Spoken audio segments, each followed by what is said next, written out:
Bienvenidos y bienvenidas a este podcast. En este espacio abordaremos, de forma clara y sintética, los principales hitos de la historia constitucional colombiana durante los siglos XIX y XX, desde las primeras constituciones de la independencia hasta el camino que condujo a la Constitución de 1991. Constitucionalismo en la independencia y la Gran Colombia. El constitucionalismo colombiano surge en el contexto del proceso de independencia de España, entre 1810 y 1824. Durante estos años se elaboraron las primeras constituciones provinciales, como las de Cundinamarca, Tunja y Antioquia, influenciadas por las revoluciones americana y francesa. Estos textos incorporaron principios fundamentales como la soberanía popular, la división de poderes y el reconocimiento de los derechos del hombre y del ciudadano. Sin embargo, también reflejaron una tensión que marcaría toda la historia constitucional del país, la disputa entre centralismo y federalismo. Estas diferencias debilitaron la resistencia frente a la reconquista española y anticiparon conflictos posteriores. En 1821, la Constitución de Cúcuta organizó la Gran Colombia como una república centralizada, bajo la influencia de Simón Bolívar, buscando unidad y estabilidad. No obstante, los conflictos regionales y políticos llevaron a la disolución de este proyecto en 1830. El periodo granadino y la búsqueda de un modelo propio. Entre 1830 y 1858, Colombia vivió una etapa de experimentación constitucional.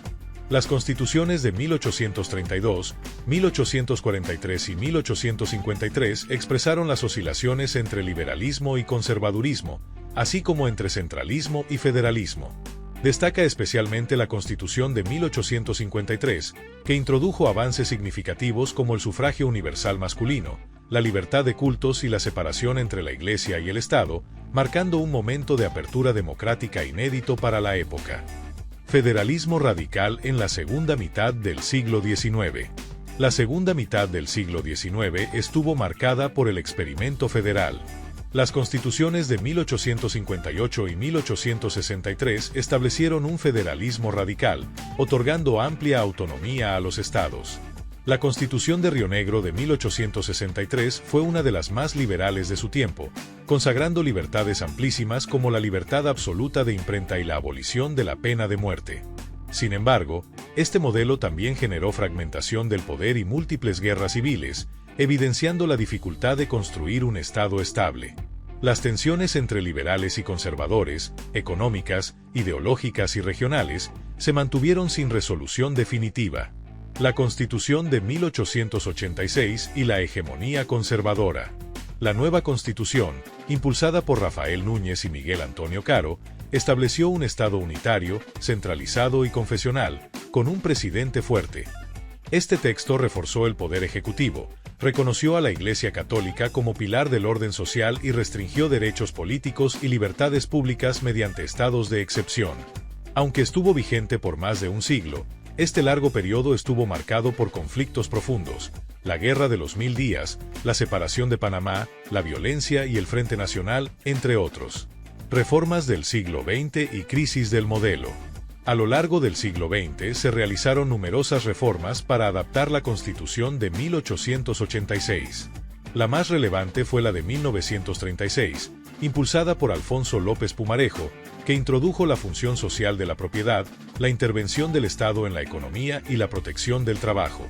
Sin embargo, el Frente Nacional cerró los espacios de participación política, y la violencia, el narcotráfico y la corrupción de los años 80 evidenciaron el agotamiento del modelo constitucional existente. Camino hacia la Constitución de 1991.